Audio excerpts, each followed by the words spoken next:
No, I'm live, and I think you're recording. Yep. Yep. Yep. Thank you, Megan. Okay. Good afternoon, Warren. Good afternoon.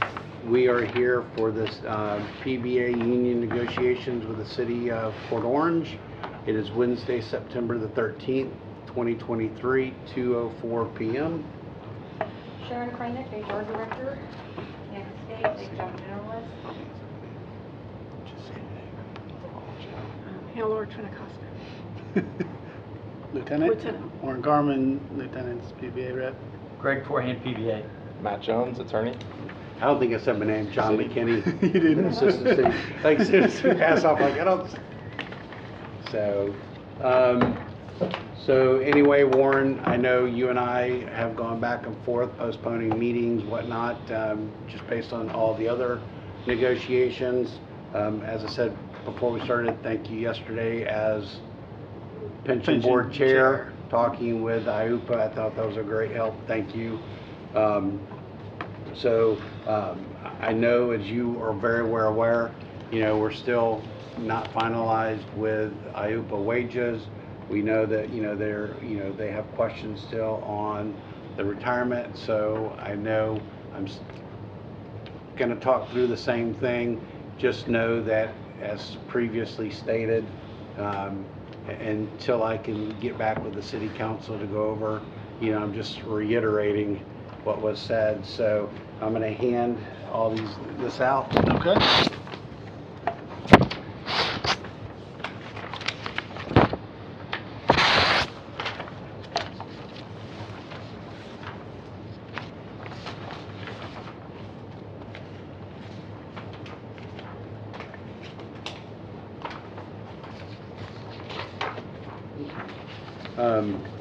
So where we are right now for Article 24 wages is, it would be first full pay period following ratification of this agreement by both parties, or following October 1st, 2023, whichever is later. I put in here two potential proposals.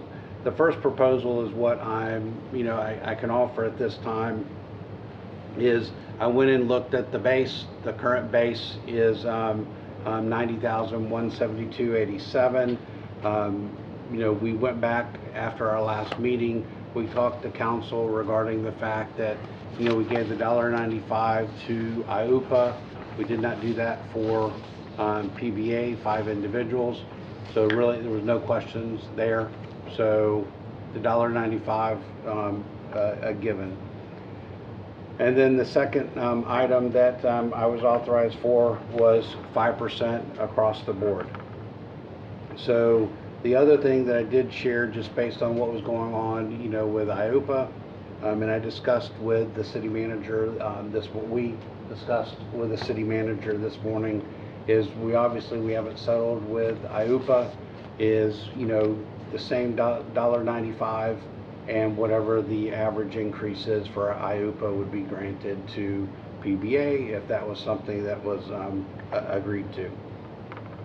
The other thing that you stated to me at the last meeting was, just follow the IUPA specialty pay.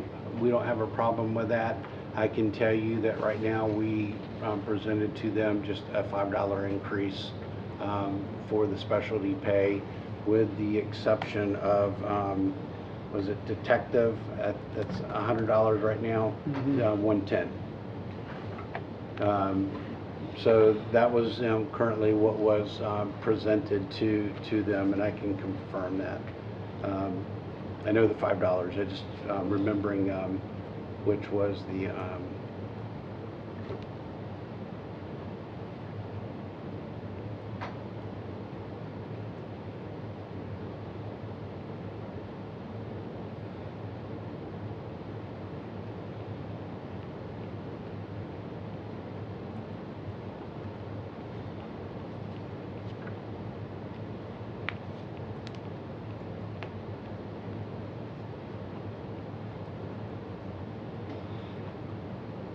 yes, sir, detective assignment, the 110. Okay. And then the other thing that want to present too is that, not only following the IUPA specialty pay, but also looking at adding language that a max of 2 specialty pay assignments.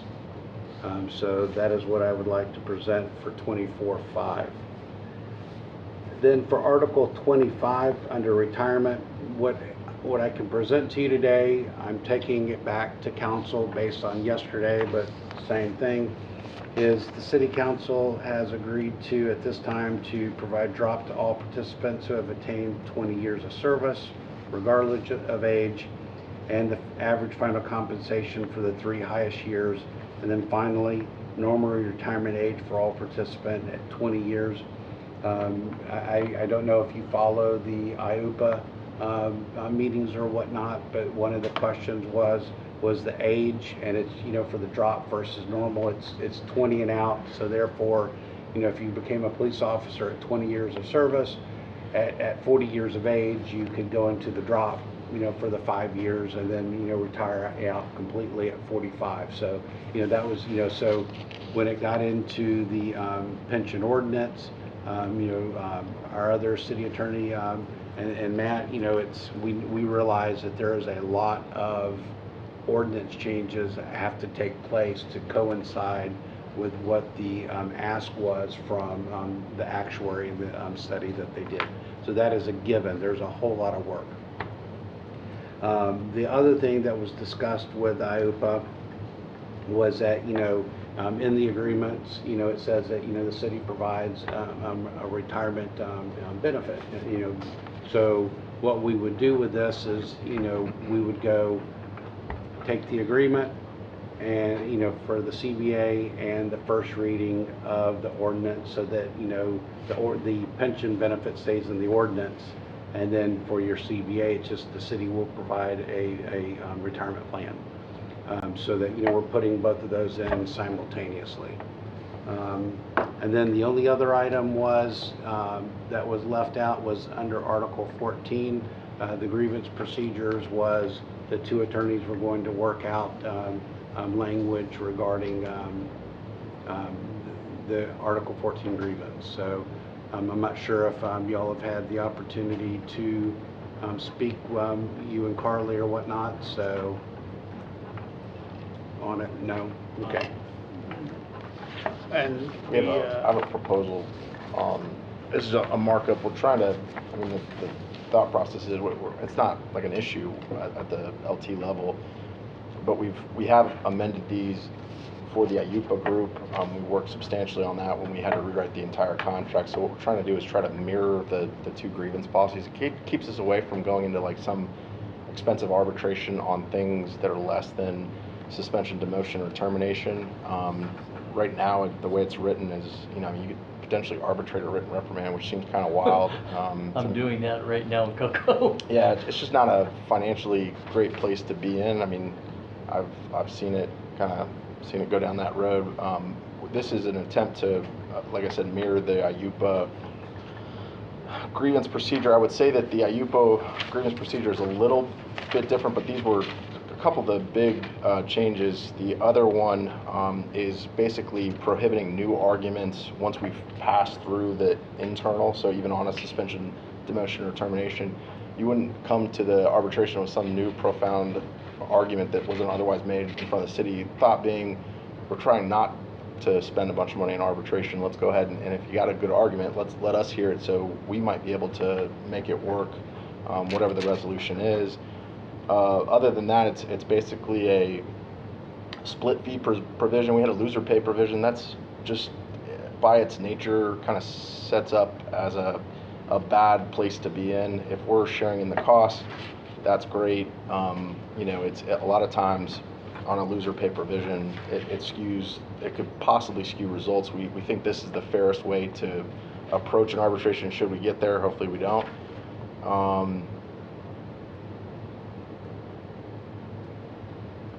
And then just a reference to the Florida Arbitration Act for any awards by the arbitrator, which is already going to be agreed to by the parties and ground rules. So these aren't crazy revisions, but this gets us closer to the IUPA set of grievance procedures. We're trying to, not making this a PD standard, but a citywide. We're gonna push for split costs. We're gonna push for limiting what we actually go to arbitration. Not that you can't grieve it, but what we go to an arbitration on, and also limiting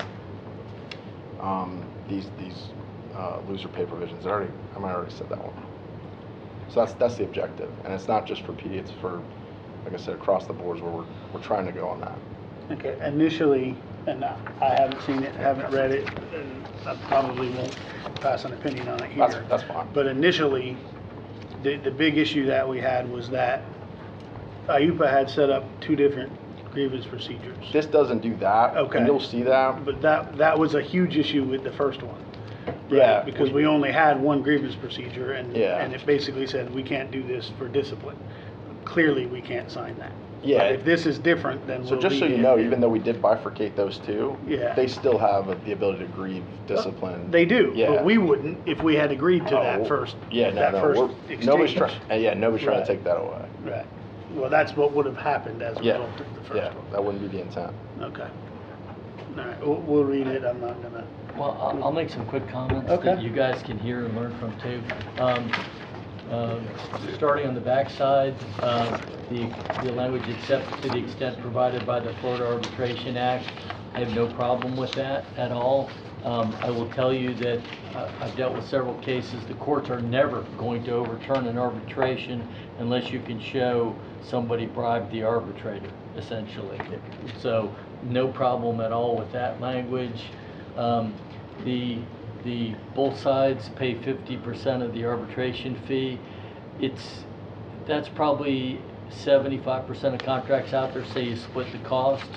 Obviously the PBA, if we went to arbitration, we'd be picking up half the cost. I don't have a problem with that concept of we would pay half rather than the loser pays. And in my experience, these arbitrators, they always love to split the baby, and they always split the arbitration cost anyway. So I don't have any heartache with that. The no new issues or arguments raised at the first time at arbitration, from a evidentiary standpoint, I don't have any problem with that. That's standard. I will say that a lot of times in a grievance, we'll say your firing is without just cause. Now, when we initially file a grievance, a lot of times, you know, I might get a call a day before the deadline, so I'll say no just cause. Now, just cause has got numerous things, but I've never seen an arbitrator yet that said, well, you know, you didn't raise this before. Well, yeah, we did. We said no just cause, which would mean, for example, you didn't give a Loudermill hearing. So I'm actually good with that language from that standpoint. The one thing that I do have issue with, I understand where you guys say, look, we don't want to grieve reprimands, but instead of saying grievances of disciplinary actions may only be initiated for suspensions, demotions, or terminations, I would be more inclined to say grievances for less than suspensions or termination can only exceed to step whatever 4, like city manager level or something. So we would agree that they couldn't go to arbitration for a reprimand, but you should still be able to grieve it and at least give your side. I get what you're saying. Okay. Thank you. I did have a question on the city policy for this emergency operation. Yes, sir. So unfortunately, I did not bring it with me. I have it in my email. Would you like, I can pull it on my Well, phone right here, or phone. The one question I had, because it's not the way we handled it,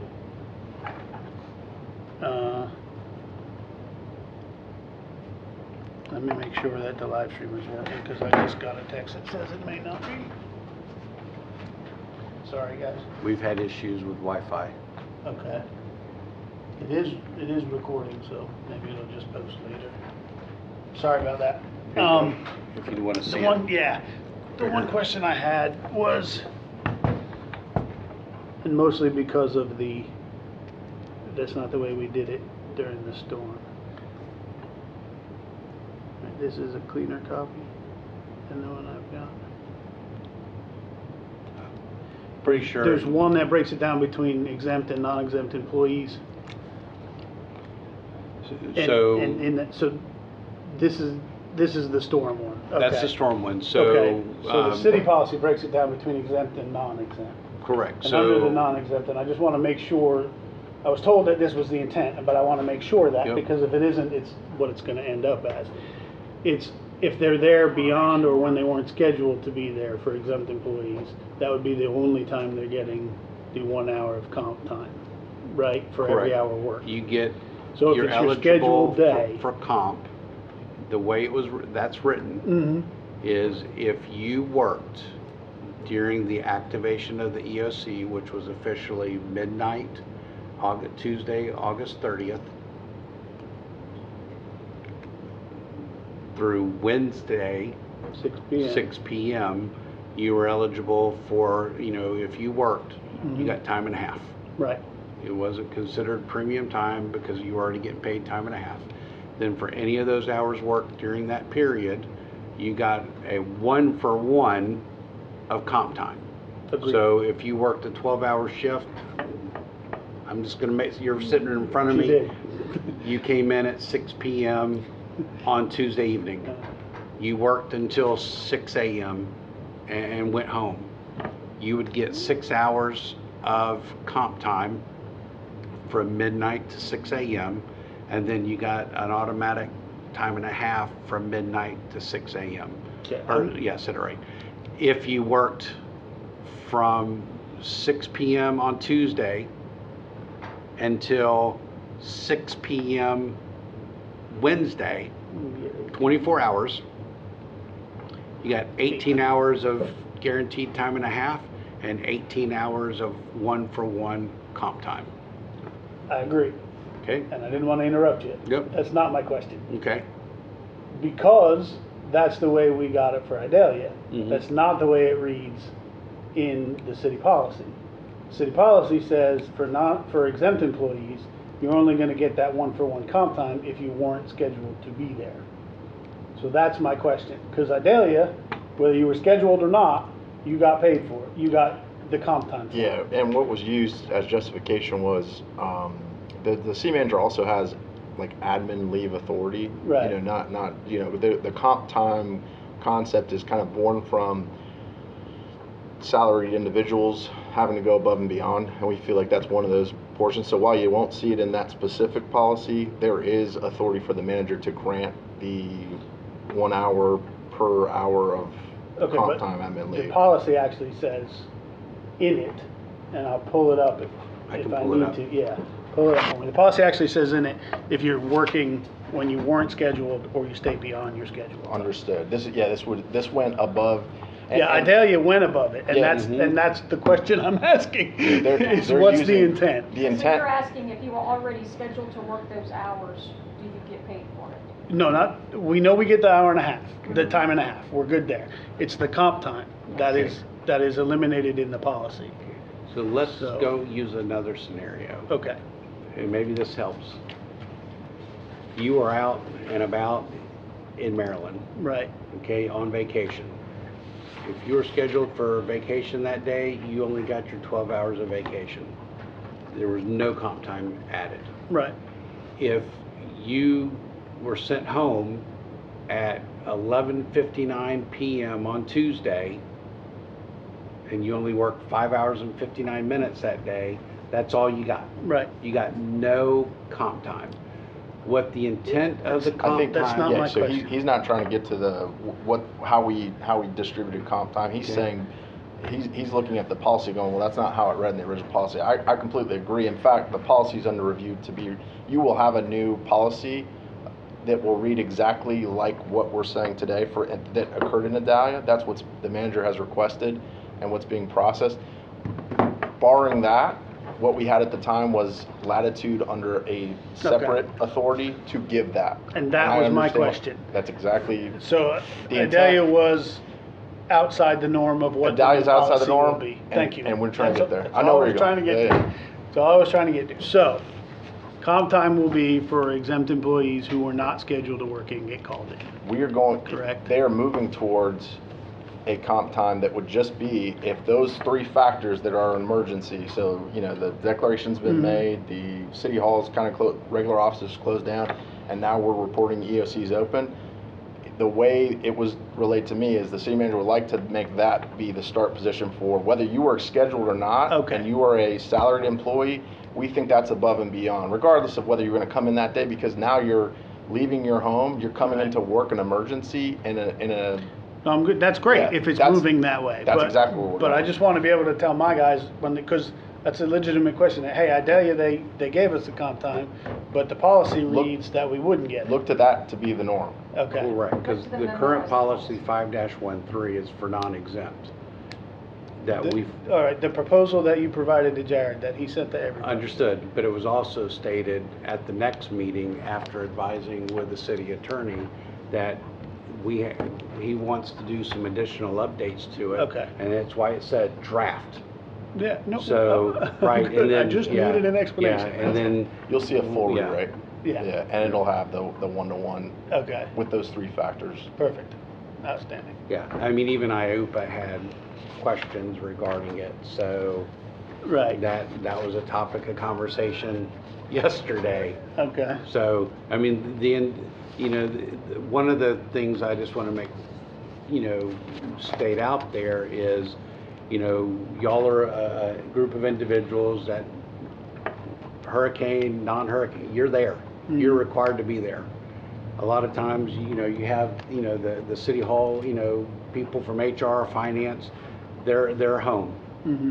So we took care of making sure last year that if you're sent home, you were paid administrative leave for it. In years past, people were having to use accruals. right, That was the first thing that we, took care of.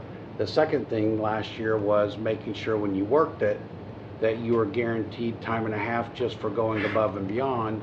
And then where we listened to everyone last year after it is, thank you for the time and a half, but, so the city manager, Matt and I sat down and said, well, you know what? By going and giving that comp time for hour of working, that's then for the thank you for everything that you did during the storm. After the storm, when things have, died down, things have returned to normal, we want you to be able to, as a token of thank you for what you did, have that time on us to enjoy it with your family. So that was the key change from last year to this year is, in the intent of that comp time. okay. As to the wages, we're just not close. We're nowhere near close. And I know you're gonna go back to council, so that is nowhere near close. Daytona's average is over 108. The county's average, as compared to us, when you factor in how much we pay for healthcare, is like 107. We're $10,000 low. It's not close, right?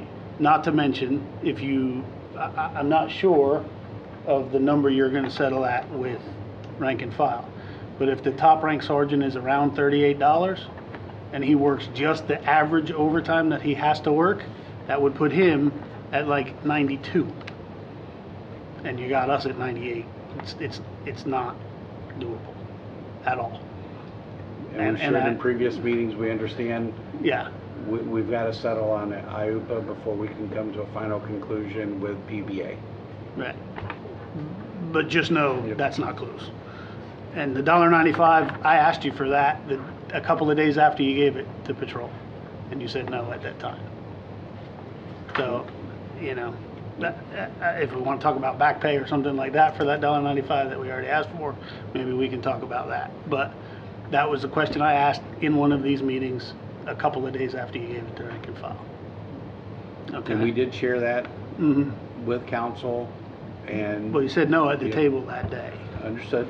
But you Okay. said it in another meeting, Right. and I told you that I would take it to council, and I've taken everything that we've discussed in here to council every time that we've met. Okay. So. And obviously the retirement article, you know that both unions are pretty steadfast in that's a no unless we do something with the cap. Understood. So I know you're going back. So these three plus up in the cap. Yeah, for us, it would be, we gotta do, all I asked for when I walked in here in March was a fair wage. Now, I will admit that I shot for the moon with the wage, and I can come down from where we were at, but I'm not coming this far down. And. Where you to at re- today? And remove the cap. Right now, we're at 115. I haven't moved because this is the first proposal I've got from the city Got it. since March. And the cap, where were you gonna go? From what to what? I asked for no cap. I understand that rank and file has asked for 120. Is 120 something? 120 would absolutely be something we considered. Considered, or is that something you'd accept? We'll have to see. I could probably take the 120 and take the medical stipend out of that calculation. Medical stuff? Yeah, so tier 1 guys, if they do 25 years, get, basically it works out to $500 at 25 years, 300 at 30 if you do 30. But that is counted towards the current cap. Got We it. would have to pull that out. Take that out of the cap that out, equation, right. then 120 is good. Yeah, then I see what you're 120 saying. would be much more palatable at that point. So that's where we're at. You know, we've been through the numbers. I was gonna read them again, but they're on the record from yesterday. And I do have them. Yeah, you know, we're not, and we haven't, since we walked in here in March, tried to break the bank. We're just trying to get paid comparative to the other two big agencies in the county and get a retirement that doesn't hamstring us, right? So you know, a guy who retired in 2011 at 95, today that's a little over 128, almost $129,000. It's been a 34% increase or decrease in the value of the dollar. So 129, and you can check whatever site you want, but 129 would give you equally the same retirement today as if you retired in 2011 at 95. You would have the same amount of buying power. So 120, I know you talked yesterday about doing it in steps. That is a step, right? And really, at 129, up to 129, it's not really a benefit improvement, right? It's adjusting the benefit to fit where it was when they offered it in 2011. Yeah, the concept being the cap went into place in 2011. Correct. And they're just adjusting for inflation. All you're doing is adjusting for inflation. That is exactly right. And if you do that, you'd be at 129. They've asked for 120. Got it. Yeah. And again, I would not be agreeable to 120 and taking the medical stipend out.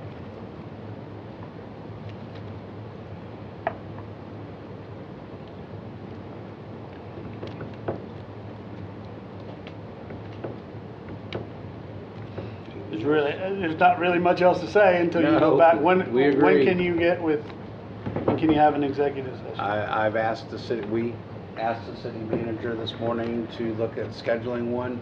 As soon as I have a date, I will send that out concurrently to all three unions. We're currently actively negotiating with IAFF, PBA, and IUPA. I can send you that one you proposed there. I can get you all a copy of this with that revision. That way, that can be what you're taking a look at. Yeah. All it just has to say is those disciplines less than suspension, demotion, or termination, they only go to step 3 of the Five, grievance process. Yeah. Got it. Yep. Yeah, easy enough. Okay, so what I can tell my guys is we're moving towards, whether you're scheduled or not, you're probably gonna get the hour of comp time. Yeah, that's exactly what we're going And to try then to have in place. these other two, I have no idea, but we ain't close. So we're gonna have to work on something. You know, and I know we've had this discussion, the city expected, right, a 6.5% increase plus the 3.5. So 10% keeps you even. The $1.95 and 5 gives the lieutenants about 9%. So we're losing. I just can't take that. You know, it's gonna have to be better than that. So, and then once IUPA gets it settled, we'll come up with a fair number for the built-in overtime that the guys have to work based on their holidays and what their duties keep them over for, and then we can work from there. But I think a lot of your sergeants are gonna be over that number on your first option next year if you settle somewhere around $38 per hour. 100% heard, understood, agree. That's why, you know, we talked about yesterday about this meeting, Right. is I can't give you that firm offer until I Right. have where Understood. we're at with, I'm just glad we finally got an offer of some kind, you know? Yeah. So, Yeah, we unfortunately haven't met for quite a while. I know. Greg, you got your card on? I just want to make sure I still got the right email. I know I got Warren.